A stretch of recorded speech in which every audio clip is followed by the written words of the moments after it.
Former presidential spokesperson Harry Roque was threatened with a contempt citation after clashing with Senator Risa Hontiveros during a Senate hearing on Monday.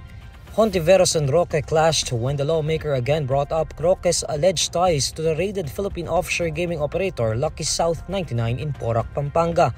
Roque maintained his statement that he was not a lawyer of Lucky South 99 or any POGO. Unang-una po, nalaman ko lang na nandun ang aking pangalan nung nag-hearing po last time dito na sinabi ni Chairman Altenco. Pero bilang abogado and naging professor ng constitutional law, I'm familiar with the rules of the Senate. And the Senate says that in proving facts, the rules of court apply in the suppletory character. I don't need to argue with you about that, Attorney. Pero but you don't need to, excuse me, sandali po.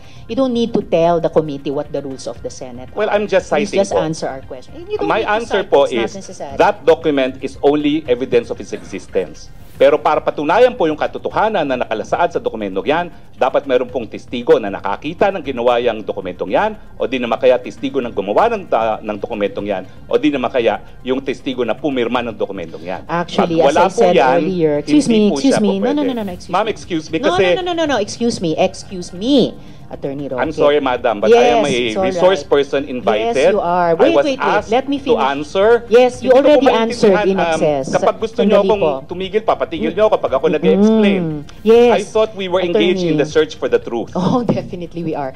Senator Sherwin Gatchalian reminded Roque to have respect for Senator Hontiveros, who heads the Senate Committee on Women. Attorney Roque, please be reminded to respect the chairperson. I'm very respectful, Madam Chair.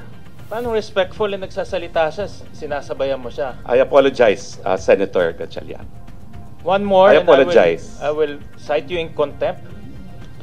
And if you disrespect the chairperson, we'll be compelled to cite you in contempt. I understand and I apologize. Mo naman sabayan siya, nagsasalita siya, siya ang chairperson. Okay, Your Honor. I understand. I apologize. During the committee's hearing last July 10, Philippine Amusement and Gaming Corporation Chief Alejandro Tenco said that Roque requested a meeting with him in July 2023, supposedly to settle the license and unpaid arrears of Lucky South 99. Roque was with the POGO firm official Catherine Cassandra Lee Ong when they met with PAGCOR officials on July 26, 2023. But Roque denied he was a lawyer of the POGO as supposedly indicated in its organizational chart.